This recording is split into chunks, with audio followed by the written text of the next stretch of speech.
Hey there everybody, and welcome to this video on how to admit when you are wrong. I'm your host, Dr. Elise Snipes. Why is it so hard to admit when we are wrong? Well, admitting when we're wrong makes us feel vulnerable. It says, I'm not perfect. Psychologists have found that we often attach our sense of self to an idea, so our values about what is right and wrong. If I do something bad, then I am bad. If I make a mistake, then I am stupid, or what have you. So it's important to unhook from that and be more specific. If I do something bad, then I made a bad choice. Doesn't mean I am a bad person. Another reason it's so hard is because when we do something that goes against our concept of ourself as being kind or smart or whatever, it creates cognitive dissonance.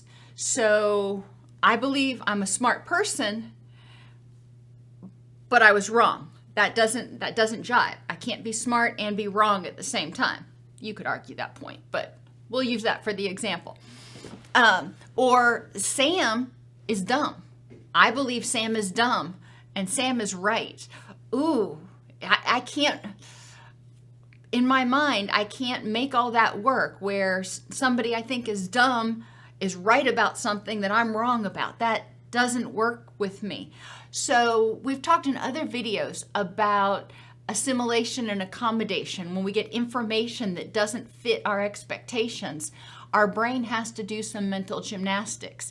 And when we're wrong, that situation is occurring. There are some mental gymnastics that have to occur because what happened does not compute. Other examples, I'm a nice person, but I was rude. How can I be a nice person and be rude? And think about it. I mean, most nice people that we know occasionally do something that comes off as rude. You fail to hold the door for somebody or something. Sam is unpleasant, but he was nice today. That doesn't jive.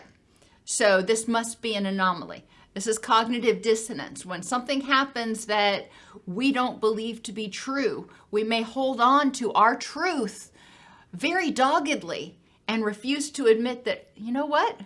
Maybe Sam's actually not that unpleasant. Maybe the last 3 times I interacted with him, he just was having a bad day, or maybe I brought it out in him. Who knows? I'm intuitive. I am really good at understanding what's going on. Ooh, but I didn't see that coming. It's hard to admit when something catches us off guard. I really want this to be true, but it's not. So, and some people will go to great lengths if there's something that they really passionately want to be true and it's not. They may try to find every scrap of evidence to support their theory and try to magnify that as much as possible because it's something that they have an emotional connection to and they don't want to be sad. Attribution reframing is something that we can do that can make it easier to admit when we're wrong. A lot of times when people have difficulty admitting when they're wrong, their attributions are global, stable, and internal. So what I'm wrong, so that must mean I'm wrong about everything. Stable, I'm wrong about everything all the time. And internal, it has to do with me. I'm a dumb person, or I'm not able to make good decisions. And some people were told that when they were younger. Some people received a lot of criticism, and that is the self-talk that they internalized. What can help is if we evaluate the facts in the situation, unhook from it, put it out here, and instead of being global, I do this all the time, I'm rude all the time, recognize it's a specific incident. I was rude to somebody today. It's changeable. I don't have to be rude to people again. I could be more mindful of what's going on around me. And it's external. Just because I did something that was rude doesn't mean I'm a rude person. And reframing that can help us feel less attached and attacked when we admit that we are wrong. People who have difficulty admitting when they're wrong often use cognitive distortions. The first one, and maybe the worst one, is mind reading. If I admit I'm wrong, then this person is going to think, fill in the blank. So think about times when you have refused to admit you were wrong. What were you assuming the other person would think if you admitted your mistake? And this is especially true if you refuse to admit you're wrong, you know you're wrong, but you refuse to admit it. You're like, no, not going to go there. So what are your assumptions? What are you assuming is going to happen if you admit you're wrong? Another cognitive distortion is called catastrophizing. If I admit I made a mistake, I will get fired or severely punished, for example. And it's important to examine this from a fact-based point of view.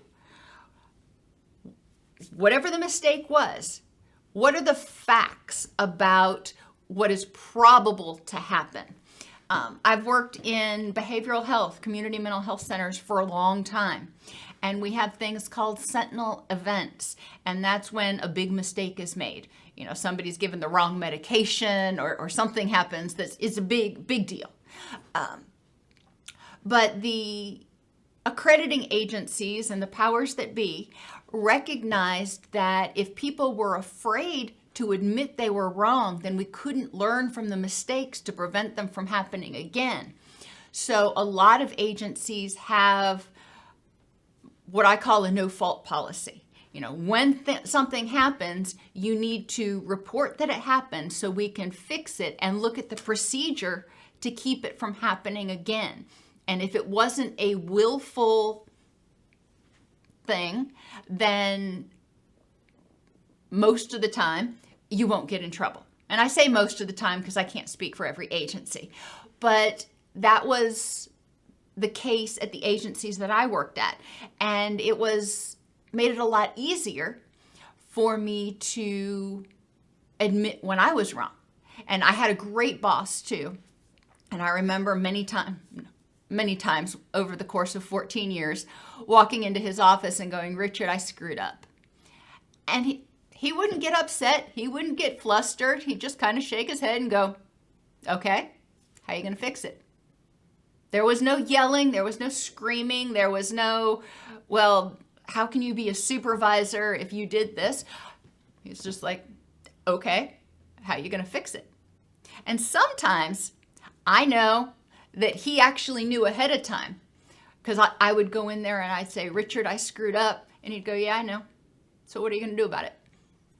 So he wasn't coming to me. He wasn't berating me. He was giving me the opportunity to have the courage to come to him and go, I made a mistake. And that was really important for developing trust among our team. So for catastrophizing, yes, when you make a mistake at work or whatever, could you get fired? Possibly. What are the facts in the situation and what are the probable consequences of what's going to happen? All or none thinking is the third and last one we're going to talk about in terms of cognitive distortions for this. People who have difficulty admitting they're wrong often think in all or none terms. I'm either right or I'm wrong. There's no in between. There's no maybe I'm partially right or maybe we both can be right. It's all or none. Thoughts that go along with this include, I know I'm right and I will not consider others may also be right. No, not even going to consider that option. So I would ask you to consider, how could you both be right? How could your opinion be correct and their opinion be correct as my son would say, from a certain point of view. And what does it mean to you if they are right? Some people have difficulty allowing others to be right because then they feel vulnerable. They feel like people know things that they don't, which makes them less powerful or vulnerable. Negative self-talk also triggers the fight or flight response, which makes people double down on proving that they are right just to save face, to save their power. When we admit that we are wrong, then sometimes we may be admitting that we failed at something.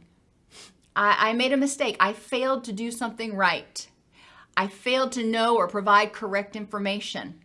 Therefore, I'm worried that people will think that I'm stupid. So there it's I am again. So it's that internal. We need to unhook from it.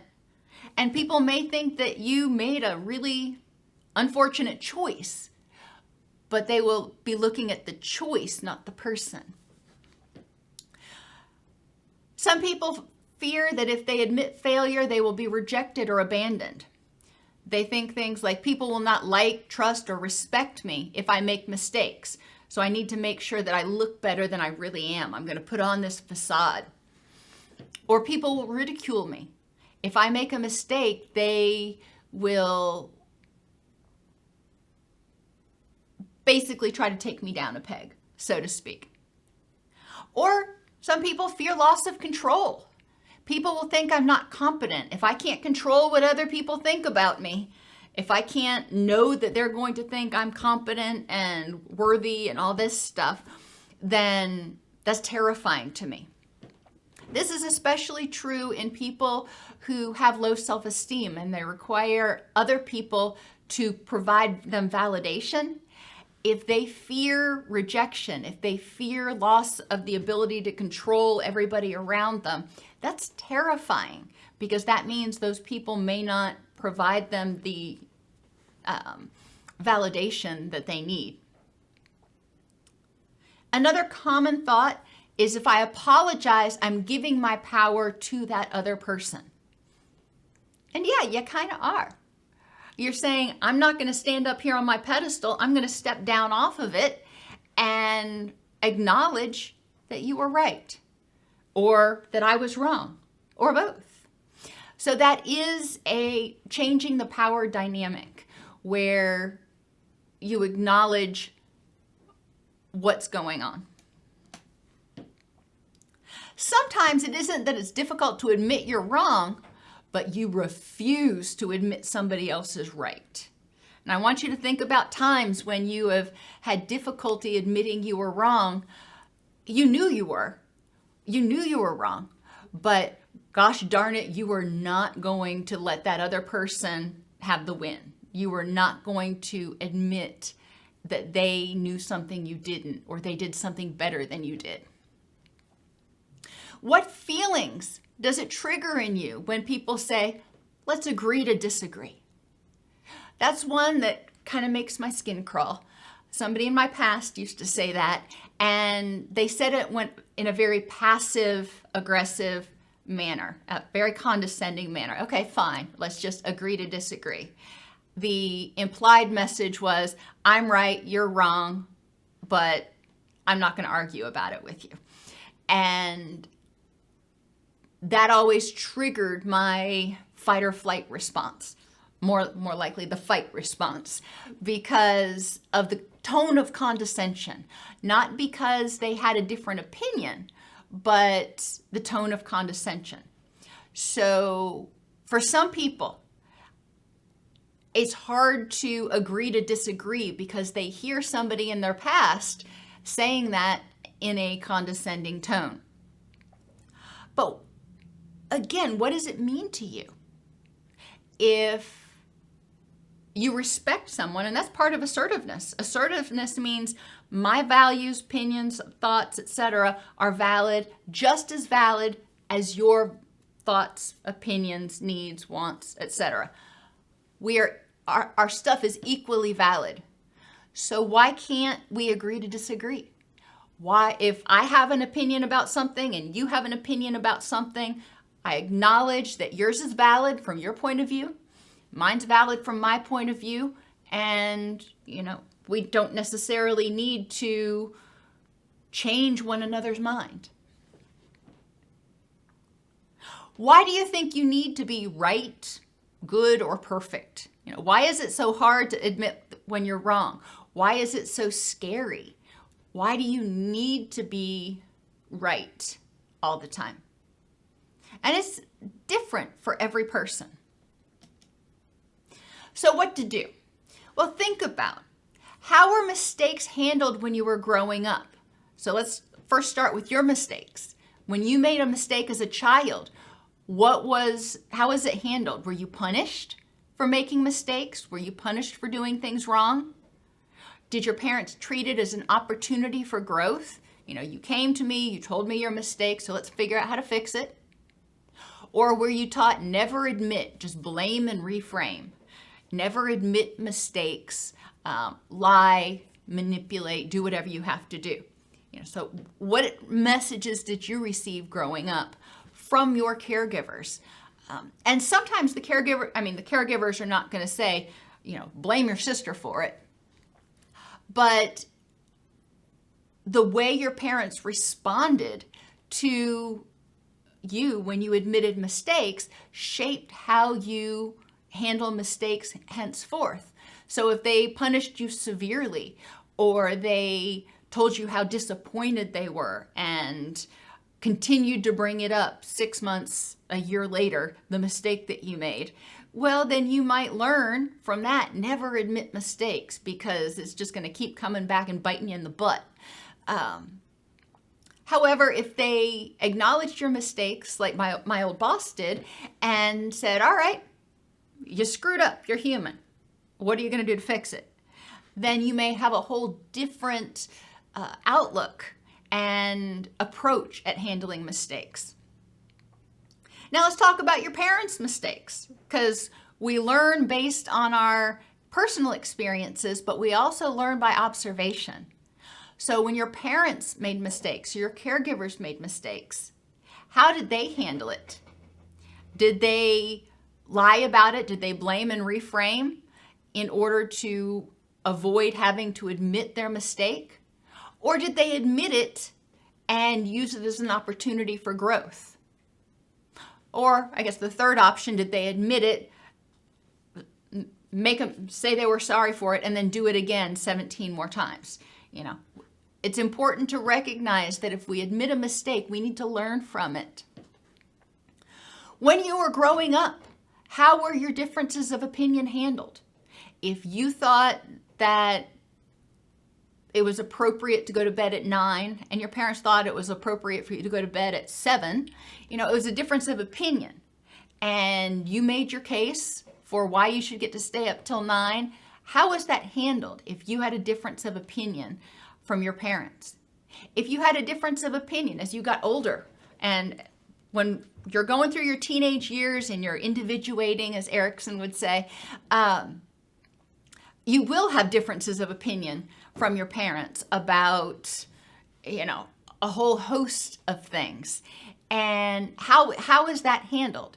If you have a difference of opinion, I'll use the example of my daughter went through a period where she wanted to try out different hairstyles and different hair colors. And did I like it? Not so much. However, it was important for her to be able to experience that. Would I dye my hair blue? No. But she wanted to do it, so, she experienced that. So it's important to examine, how did your parents react? How did your caregivers react if you admitted dissension, which in their opinion meant you were admitting you were wrong?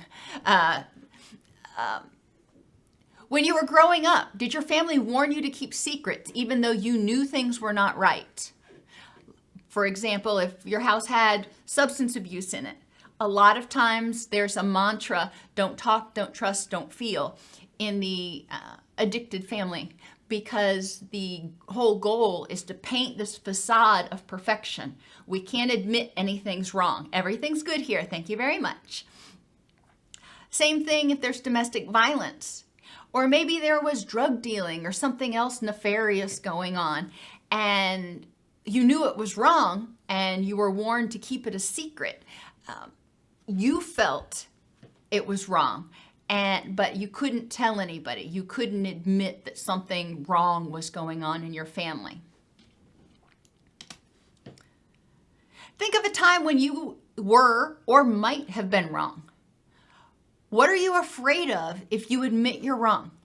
Just think about it real quick. What's the first thing that pops into your head when you think about a time when you were wrong? And I ask you, what are you afraid of if you admit you're wrong? What's the first thing that pops into your head? Okay, that gives you an idea. What automatic beliefs do you have that tell you to fight instead of compromise or admit you're wrong? Write each of those beliefs down and then dispute them.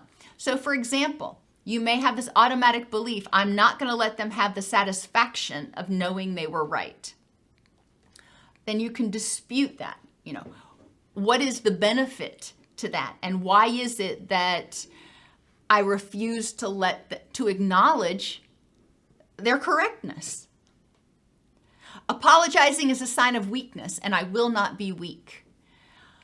People who've experienced trauma, as well as people who have been told this in their family of origin, may have difficulty admitting weakness because they equate weakness with lack of control and being victimized.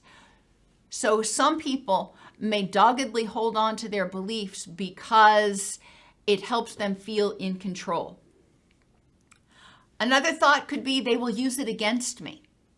And that, without evidence, is mind reading. If you assume somebody's going to use it against you. Now, if you've got evidence that they're going to use it against you, that's a whole different ballgame. But in general, when we admit our mistakes, people feel respected. They feel grateful that you were willing to acknowledge your mistake and had the courage to actually, take that step to admit it. Or you could be in a position where you're in power. You're the parent, you're the adult, you're the smart one of the group. Therefore, I cannot be wrong. Oh, gosh. Well, what does it mean if you're wrong? What does it mean if somebody else in the group who you don't think is as smart as you are or is right? What does it mean if you're a parent and you make a mistake and your kid calls you out on it? Been there, done that. What does it mean as a parent if you admit to your child, you know what? You're right. I screwed up. What does that mean to you? What does that feel like, even thinking about saying that? Think of a time when you were right and somebody else was wrong. Now, this one's easy to think about because you like thinking about when you're right. What thoughts did you have about the person that was wrong? There are their beliefs, and then there's the person. You may have thought their beliefs were wrong and ill-advised, to use a nice phrase. But what did you think about the person? Did you think that they were ill-advised? How did you respond to them? They were wrong, so did you berate them? Did you use Socratic questioning to try to help them understand your point of view? Or what did you do? The way you respond to others when they're wrong is often how you expect them to respond in turn. So if when other people are wrong, you berate them and you think ill of them, then you probably assume they're going to do the same back to you. How do you want them to respond to you? So if somebody else is wrong, how do you want them to respond to you when you point out when you provide them constructive feedback? We'll call it that. A lot of times we don't want people to get angry. We want people to hear it from the place of nurturance that it comes. How did the person respond to you? So remember, you were right, they were wrong. How did you handle it? And how did they respond to you? What did you learn about admitting mistakes from that interaction? Reimagine your relationship with being wrong. Being wrong adds knowledge. Scientists, doctors, we see this all the time. I think it was Benjamin Franklin, but I could be wrong, who said, every failure just teaches me one more way not to do something. So we can make mistakes. We can be wrong. A scientist may say, I think that XYZ causes cancer. Scientist does the experiment and finds out that they're wrong. The null hypothesis was proven correct. They were wrong. Okay, well, we know that in this condition, this doesn't cause cancer. I was wrong. Now, does that mean the person is stupid? No. Does it mean that the premise was flawed? Possibly. But it doesn't mean that the scientist is a bad person or stupid. I remember the show House that was on many, many years ago. And House was a very curious diagnostician, but he usually got the diagnosis wrong 3 or 4 times before he found the right diagnosis. But people fawned all over him and said how brilliant he was. And you're thinking, you know what? But he made 4 misdiagnoses first. It helps us understand that it's okay to be wrong, especially if we learn from it. Making a mistake or being wrong is situation specific. Just because I make a mistake today doesn't mean I have to make it tomorrow. Just because I make a mistake today doesn't mean it doesn't change who I am as a person. It means I made a bad choice. It doesn't mean I'm a bad person. How might it improve your relationships to admit mistakes? Remember, I said a lot of times people feel respected and cared about. When you admit your mistakes, when you admit you're wrong, they're like, thank you. Part of that is because you are, again, stepping down off that pedestal, so the power dynamic is a little bit more equal. But part of that also is because they may feel less of a need to try to fight against you, to try to defend against you, because you're not attacking them anymore. You're working with them. You're synergizing. How does doggedly holding on to something that is clearly wrong, even you can see that it's wrong, but you're holding on to it, you're like, well, I already said this, cat's already out of the bag, I can't go back now. How does that increase your stress? When we are wrong, it's an opportunity to learn and expand our field of view.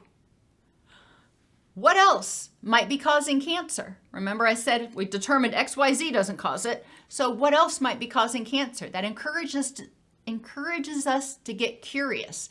It encourages us to ask, what did I miss?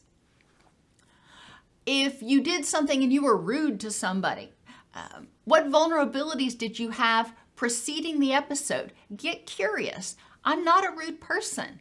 So why did I respond that way? Open up your field of view. Look backwards. Linehan calls it backwards chaining. Actually, they call it backwards chaining and behavior analysis too. But look back and see what vulnerabilities did you have leading up to that. Maybe your blood sugar was low. Maybe you didn't sleep well. Maybe you were too hyped up on caffeine. What things might have contributed to you acting in a way that's not consistent with your values? What vulnerabilities led to the mistake? Remember I said in hospitals, vulnerabilities in the process can lead to sentinel incidents. So what things led to this mistake? What processes might have led to this mistake? How can you do better so you don't make the mistake again?